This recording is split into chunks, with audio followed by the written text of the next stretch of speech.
नमस्कार, मैं सुभाष रजक और आप देख रहे हैं अपना नालंदा, अपना शहर, अपना खबर। आज हमारी मौजूदगी है मोहम्मदपुर में, जहां पे चुनावी माहौल बहुत ज़्यादा गरमाया हुआ है।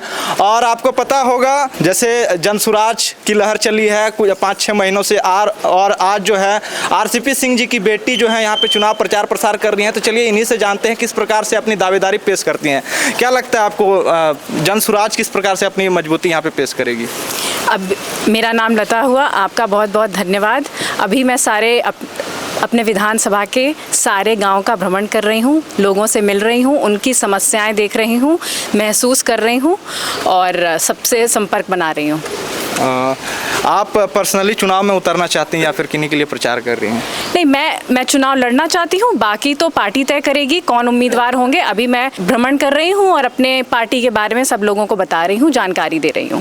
तो ये चुनाव प्रचार से पहले, पॉलिटिक्स से पहले आप क्या कर रही थी? मैं सुप्रीम कोर्ट में वकालत कर रही हूँ। अच्छा, आप वकालत कर रही थी। हाँ। तो क्या ऐसा जरूरत पड़ गया कि आपको वकालत छोड़ के जो है चुनावी माहौल में आना पड़ा?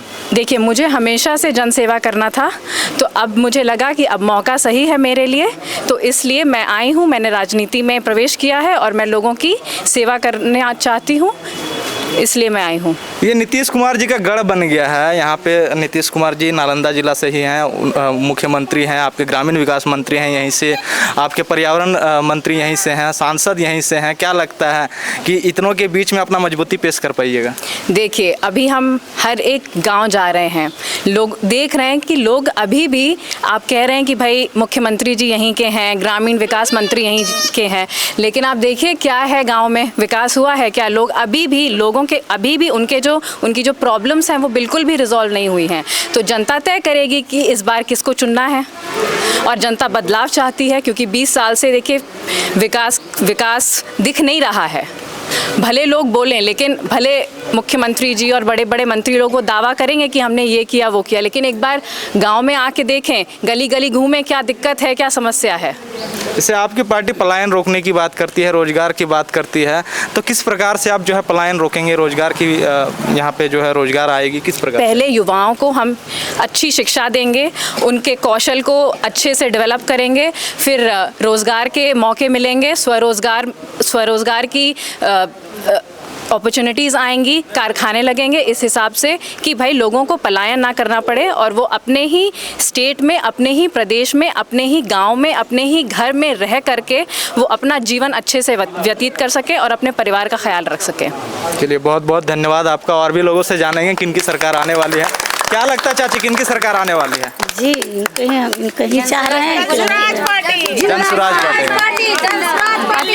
तो आप देख सकते हैं किस प्रकार उत्साह है और इन लोग का कहना है इस बार फिर से जो है जनसुराज पार्टी इस बार आने वाली है। इन लोग से भी जानते हैं क्या लगता है दादाजी, किनका सरकार आने वाला है? जो बोल रहे हैं वही है। क्या बोल रहे हैं वो? आपका पसंद क्या है? नहीं, वही ठीक है, जनसुराज। जनसुराज ठीक है। हाँ, जनसुराज ठीक है। नीतीश जी का है नहीं, नीतीश जी का है नहीं, विकास नहीं हुआ है यहाँ। हम तो हल्का आदमी है, तो हमको क्या पता है। चलिए, कोई बात नहीं। क्या लगता है किनकी सरकार आने वाली है? जनसुराज पार्टी की। जनसुराज को ही क्यों चुनना है? जनसुराज की जो सकारात्मक सोच है, बदलाव है, बिहार बदलाव, और इनकी जो सोच है, शिक्षा, पलायन, बेरोजगारी और युवा शक्ति, और पूरे जनसंख्या का आधी आबादी नारी शक्ति है। नारी शक्ति में युवा शक्ति, और युवा शक्ति में सुश्री लता जी, और वो भी टैलेंटेड ह्यूमन रिसोर्स पर्सन, और सुप्रीम कोर्ट के वकील, और दम से यंग, और लोगों को जो चाहिए सब कुछ इनमें भरपूर है। और आरसीपी, माननीय आरसीपी सर का गढ़ है।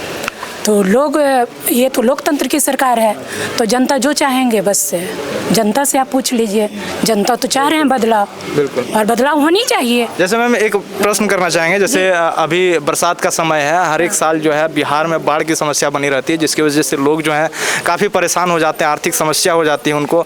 तो आपकी अगर सरकार आएगी तो आप इस चीज़ से कैसे निपटेंगे? बाढ़ की समस्या से कैसे निपटेंगे? बाढ़ की समस्या, देखिए, बाढ़ की समस्या तो ये बहुत बड़ी समस्या है। 20 साल से ट्राई हो रहा है कि कुछ, लेकिन हमेशा से कुछ हो नहीं पाया है, लोगों का बहुत नुकसान हो जाता है बाढ़ के समय। अभी केंद्र सरकार ने भी कई नीतियाँ बनाई हैं, लेकिन अभी उस पे ग्राउंड वर्क नहीं हो पाया है। तो हम लोग यही चाहेंगे कि जब हमारी सरकार बने तो वो जितनी नीतियाँ हैं बाढ़ को रोकने के लिए, बाढ़ के प्रभाव को, बाढ़ के दुष्प्रभाव को कम करने के लिए वो हम लोग पूरा करेंगे।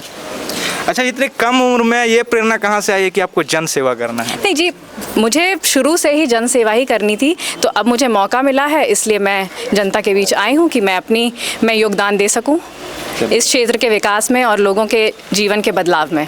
चलिए, बहुत बहुत धन्यवाद आपका। कुछ बोलना चाहेंगे सर? क्या लगता है जनसुराज ही आएंगे? देखिए, जो प्रशांत किशोर जी की जो पार्टी है और ये देश दुनिया सब जान रहा है कि बिहार में एक अच्छी सरकार हो और युवाओं का अच्छा बेहतर हो और जो नारी शक्ति हो इसमें अव्वल हो। और मैं जानता हूँ कि जो बिहार की जो विकास हुई है, गत पिछले वर्ष जो अभी वर्तमान जो मुख्यमंत्री हैं उनके प्रधान सचिव थे हमारे RCP सिंह सर, और बिहार में जितना योजना बना है सभी योजना को उस तक पहुंचाने का काम किए। और आज आप जानते हैं अस्थामा विधानसभा क्षेत्र की मोहम्मदपुर पंचायत में हम लोग कई विभिन्न गाँवों में भ्रमण किया। लोगों जनता से जब हम लोग मिलते हैं तो जनता यही जवाब देते हैं कि यहाँ का मुख्यमंत्री भी थे, यहाँ के ग्रामीण विकास मंत्री भी थे, यहाँ के MP भी थे, यहाँ के 20 साल से विधायक भी हैं, लेकिन कुछ नहीं किया। लेकिन अब जनता को लग रहा है क्या कि मैंने महिला अस्थामा विधानसभा की बात मैं करता हूँ कि आज़ादी के बाद अगर किसी को भी टिकट मिला है तो नारी शक्ति एक महिला, और उसमें महिला में पढ़ी लिखी सुप्रीम कोर्ट की अधिवक्ता हैं हमारे लता जी, और इनके परिवार के बारे में भी आप जानते हैं कि कैसे शिक्षित हैं। और अस्थामा विधानसभा क्षेत्र में इनके अलावा कोई विकास नहीं करेगा, मुझे पूर्ण विश्वास है। और प्रशांत किशोर जी का बेहतर पोर्टफोलियो रहेगा, और जिस तरीक़ा से प्रशांत किशोर जी ने युवाओं के लिए और देश के सभी बच्चे सब के लिए पलायन के रोकने के लिए उन्होंने जितने भी योजना पोर्टफोलियो बनाए हैं, जिस प्रकार से जननायक कर्पूरी ठाकुर लोहिया जी की सिद्धांत थी और सरदार वल्लभ भाई पटेल जी की, उसी प्रकार से हमारे जन स्वराज के जो प्रशांत किशोर जी हैं बेहतर हैं। और ऐसे मेरा नाम श्यामा कांत पांडे चुन्नू पांडे हुआ, अस्थामा विधानसभा के जन स्वराज पार्टी का मैं विधानसभा प्रभारी भी हूँ। चलिए, बहुत बहुत धन्यवाद। तो आप देख सकते हैं किस प्रकार जो है जन स्वराज की हवा चली है। बने रहिए हमारे इस वीडियो के साथ ऐसे ही अपडेट के लिए। कैमरामैन संजय के साथ सुभाष रजक, धन्यवाद।